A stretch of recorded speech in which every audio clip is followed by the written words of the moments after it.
Audio Jungle.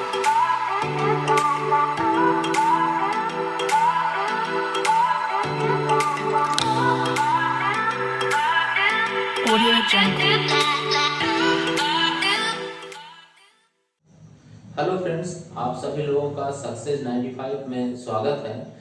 और हम आपका बहुत बहुत धन्यवाद करते हैं कि आप लोग जो है कि इतना सपोर्ट कर रहे हैं। आप लोगों को वीडियो पसंद आए तो प्लीज़ आप लाइक करिए और अपने मित्रों तक जरूर पहुंचाएं।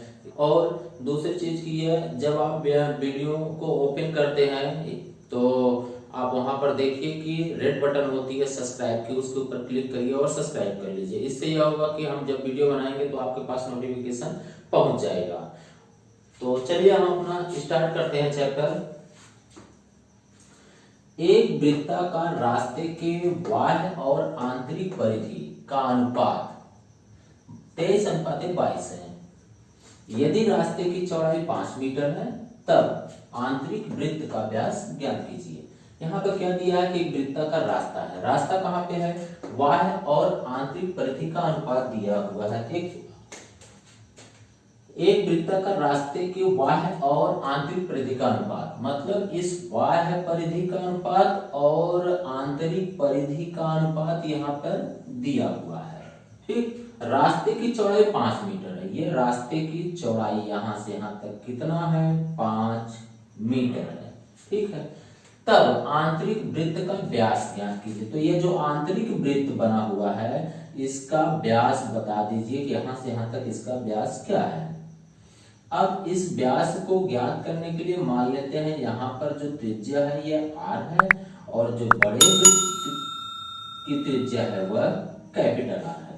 ठीक है, अब दोनों का जो अनुपात दिया हुआ है, दोनों परिधि का, दोनों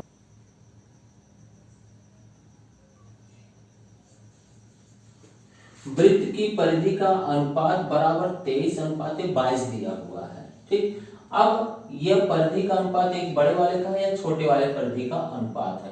तो अनुपात को लिखा कैसे जाता है? परिधि को, परिधि का अनुपात है तो परिधियों को कैसे लिखते हैं कि बड़े वृत्त की परिधि मान लेते हैं 2πr है। अब 2πr बराबर यह परिधि है, यहाँ पर 23 यह सिलेक्ट कर लेते हैं। जब भी आप अनुपात को अलग करिए तो कोई वहां पर एक नियतांक जरूर रखिए। छोटे वृत्त की जो परिधि है तो अनुपात का मतलब हम लोगों को पता है कि बटे होता है 2πr, और यह बटे में कितना है दिया हुआ है कि 22x। यक्स कैंसिल हो गया, 23/22 भी लिख सकते हैं। और यहां से ये भी दोनों कैंसिल हो गया, बचा कितना? r/r बराबर 23 बटे में कितना आ गया? 22। तो इस कैपिटल R बराबर क्या हो सकता है? R यहाँ बटे में इधर जाके गुणा हो जाएगा तो क्या आ जाएगा आपके पास कि 23 बटे में 22r। ठीक, ये कैपिटल R बराबर मिला। अच्छा, एक चीज ये क्या दिया है? चौड़ाई। अब चौड़ाई कैसे निकला होगा यार? ये चौड़ाई कैसे आएगी? बड़े वाले त्रिज्या में से ये छोटी वाली त्रिज्या जब माइनस करेंगे तभी ये चौड़ाई निकल पाएगी। मतलब बड़ी वाली त्रिज्या में से क्या माइनस करेंगे? छोटी वाली त्रिज्या माइनस करेंगे, यही बचेगा। अर्थात प्रश्नानुसार उसमें क्या दिया है कि r-r बराबर 5 दिया हुआ है। कैपिटल R बराबर हमें पता है, उसको रख दिया जाए तो यहाँ पर कितना रख सकते हैं कि 23 बटे में 22r और माइनस में क्या है? r बराबर 5। तो इसमें कॉमन क्या है? r है। r अगर कॉमन कर लें तो 23/22 माइनस 1 बचा। 23/22 और माइनस यहाँ क्या बचा? 1। तो 22 इकन्नम 22 हुआ, 22 इकन्नम 22, और 23 में से अगर यहाँ पर 22 घटा देंगे तो 1/22 बचेगा।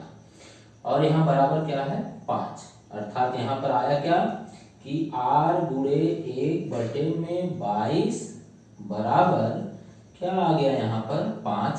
तो 5 जाएगा तो उधर गुणा हो जाएगा, तो गुणा होने पर क्या हो जाएगा? स्मॉल r बराबर 22 गुणे में 5 बराबर 5 दूना 10, 5 दूनी 10, 1 11। इतना मीटर ये तो आ गया त्रिज्या। क्या आ गया? त्रिज्या। लेकिन पूछा क्या गया है? व्यास। प्रश्न में क्या पूछा गया है, वृत्त की परिधि का वृत्त का व्यास पूछा है। तो व्यास बराबर क्या होता है, आंतरिक वाला मतलब जो छोटा वाला है, जो छोटा वृत्त है उसका व्यास बराबर आंतरिक वृत्त का व्यास बराबर 2r। तो 2 गुणे r का मान आ गया कितना, 1 गुणा कर देते हैं आगे कितना 220 मीटर। ये आंसर आ गया आपका।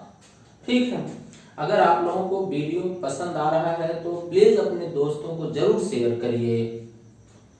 चलिए अगला प्रश्न यहाँ पर देखा जाए कि क्या दिया हुआ है, दो वृत्त परस्पर आंतरिक रूप से स्पर्श करते हैं। दो वृत्त जो आंतरिक रूप से स्पर्श करते हैं, इनके क्षेत्रफलों का योग 116 पाई सेंटीमीटर स्क्वायर दिया हुआ है तथा इनके केंद्रों के बीच की दूरी 6 सेंटीमीटर दिया हुआ है। वृत्तों की त्रिज्या ज्ञात करिए।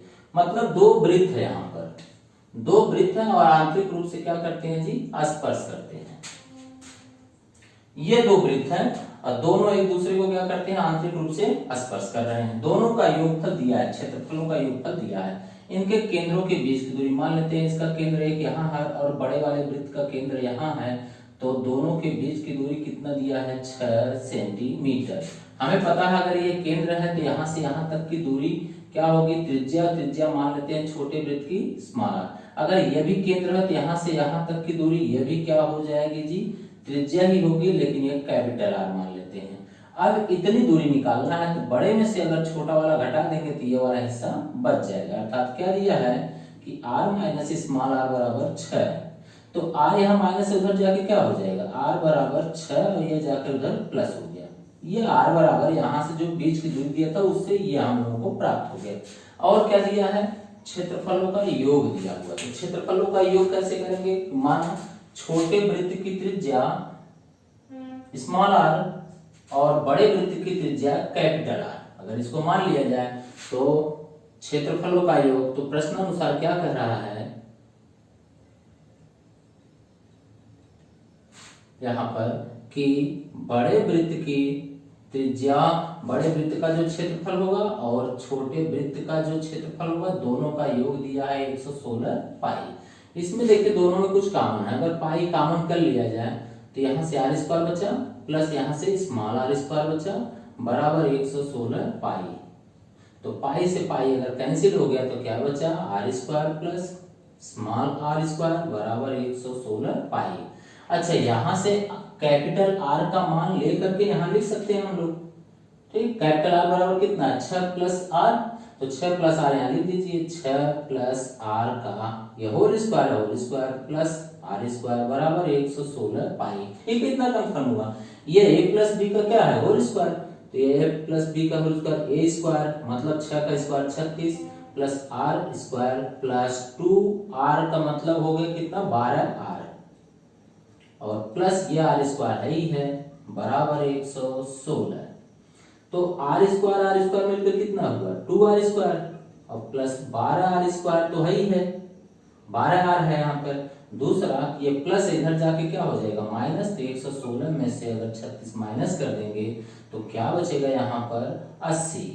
ठीक, अब यहाँ पे देखिए कॉमन क्या है, दोनों में देखिए यहाँ पे 2 अगर कॉमन कर लेंगे तो आर स्क्वायर बचा, 6 दूना 12, यहाँ प्लस 6 स्मॉल आर बचा, तो 2 से ये भी कैंसिल हुआ तो कितना आ गया 40, मतलब आर स्क्वायर प्लस 6r और ये प्लस है बराबर किधर आएगा तो क्या होगा माइनस 40 बराबर क्या आ जाएगा 0। गुणनखंड कर दीजिए, देखिए गुणनखंड करिए, 10 चौक 40, 10 में से 4 निकाल दीजिए तो 6 बच रहा है, तो r square plus 10r minus 4r minus 40 बराबर 0।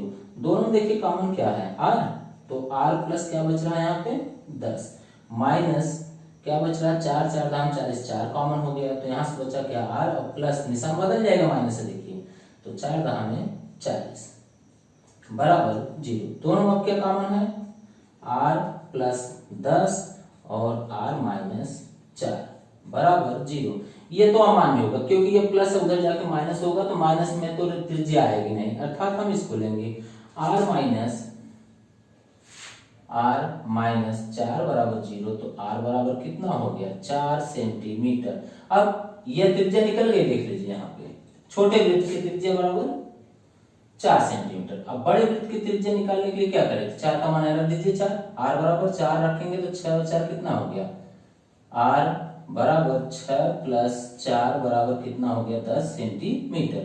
मतलब कैपिटल R बराबर कितना आ गया 10 सेंटीमीटर। मतलब बड़े वृत्त की त्रिज्या बराबर 4 सेंटीमीटर। ठीक है इतना। अब अगला प्रश्न देखा जाए यहाँ पर कि एक साइकिल के पहिए का व्यास 21 सेंटीमीटर है। व्यास दिया हुआ है, त्रिज्या नहीं है। 1.98 किलोमीटर दूरी तय करने के लिए इसे कितने चक्कर लगाने पड़ेंगे। तो कितने चक्कर लगाने पड़ेंगे, अगर ऐसी चीज आए तो हमेशा याद रखिए कि आपको कुल दूरी बटे में परिधि लिखना होता है। चक्करों की संख्या बराबर क्या फार्मूला होगा, चक्करों की संख्या बराबर, तो यहाँ पे फार्मूला क्या होगा, चक्करों की संख्या बराबर कुल दूरी बटे में परिधि। अब कुल दूरी कितना दिया हुआ है, यह है 1.98 किलोमीटर। परिधि क्या निकालना है, परिधि भी ज्ञात करना है। तो परिधि ज्ञात करेंगे, लेकिन यह है सेंटीमीटर। तो यहां से परिधि बराबर फार्मूला क्या होता है, परिधि बराबर 2 पाई r, यही होता है। तो यहाँ पर 2 गुणे पाई का मान 22 बटे में 7 गुणे में r का मान कितना दिया है। अगर ये व्यास है तो त्रिज्या क्या होता है, व्यास का आधा, अर्थात यहाँ पर क्या लिखेंगे, त्रिज्या का मतलब 21 बटे 2। ठीक, अब यहाँ से 7 त्रिक 21, 2 से 2 कट गया, कितना आ गया 22 दिया 66, यह आ गया 66 सेंटीमीटर। लेकिन यह सेंटीमीटर में आ गया और यह किस में दिया है दूरी, किलोमीटर में थी। यह भी किस में होना चाहिए, यहाँ पर सेंटीमीटर होना चाहिए। और पहले इसको बदलेंगे मीटर में और फिर बदल देंगे किसमें, सेंटीमीटर में। तो सबसे पहले इसे किलोमीटर को बदल दें मीटर में। मीटर में बदलने के लिए क्या करते हैं, 1000 से गुणा। और जब मीटर में होता है तो सेंटीमीटर में बदलते हैं। सेंटीमीटर में बदलने के लिए क्या करेंगे, 100 से गुणा। तो कितना दिया है दूरी बराबर 1.98 किलोमीटर। तो यहाँ पर 1.98 गुणे में क्या करते हैं 1000, तो यह किसमें हो गया, मीटर में। लेकिन 1.98 गुणे में 1000 और गुणे में यहाँ पर कर दें 100, तो ये किस में हो जाएगा, सेंटीमीटर में। ठीक, अब गुणा कर देंगे तो 2 अंक का 0.20 से कैंसिल हो गया, 3 जीरो अगर लग जाएगा तो 1, 9, 8 और 3 जीरो, इतना आ गया सेंटीमीटर। यह दूरी आ गई कुल। और हम लोगों को फार्मूला पता है, यहाँ पर कितना दिया है, कुल दूरी बटे में परिधि। कुल दूरी कितना दिया है 1, 9, 8 और कितना जीरो है 3 जीरो, बटे में परिधि कितनी आई है 66। ठीक, अब कैंसिल कर दीजिए, 11 छक्का 66, 11 का नाम 11, 11 आठे 88 और 3 जीरो, 6 त्रिक 18, 3 जीरो। ये आंसर आ गया कितना, 3000 चक्कर यह पहिया लगाएगा उतनी दूरी तय करने में। ठीक, कंफर्म हो गया। चलिए अगला प्रश्न देखा जाए। आप लोगों को वीडियो देखने के लिए बहुत बहुत धन्यवाद। आप लोगों के लिए ये छोटा वीडियो इसलिए रखा जाता है ताकि आपको देखने में जो कि ज्यादा समय रहने पे आप हो सकता है बोरियत महसूस करें, तो छोटा रहेगा तो ज्यादा दिक्कत नहीं होगी। अब इसके आगे जो क्वेश्चन होंगे, जो प्रश्न होंगे, उसको लगाया जाएगा। धन्यवाद।